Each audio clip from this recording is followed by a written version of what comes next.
primeiro lugar, decir que o mes de maio é un bo mes de creación de emprego, así se reflicte tamén en Galicia dun xeito moi intenso, non? Se atendemos os datos do paro, eu creo que hai que dar hoxe unha cifra completa, 111.641 parados, porque é a cifra máis baixa que temos en Galicia de toda a serie histórica en términos absolutos. Nunca en Galicia unha cifra tan baixa de parados.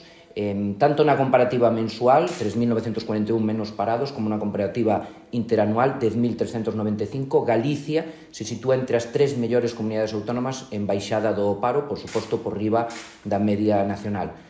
Paro baixo, o paro baixa nas 4 provincias, nas 7 cidades, nos diferentes sectores económicos, pero a mí me gustaría destacar en canto aos colectivos prioritarios que tanto en mulleres como en desempregados de longa duración é a cifra, ou temos a cifra máis baixa de toda a serie histórica, e no que se refire a menores de 30 anos, pois estamos na cifra máis baixa dun mes de maio. Penso que son datos relevantes que ademais se ven complementados por uns bons datos de afiliación.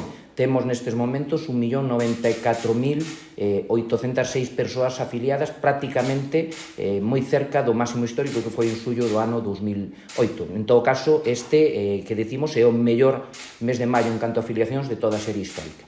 Por lo tanto, datos que reflicten que estamos ante un mercado laboral dinámico, inclusivo, que xera empregos de calidade, e moitísimo mérito, como non pode ser de outro xeito, das nosas empresas e dende a Xunta de Galicia nesa colaboración público-privada que tanto trasladamos, pois seguiremos a estar ao carón delas para conseguir ou acadar o obxectivo de que ese mercado laboral funcione do mellor xeito posible.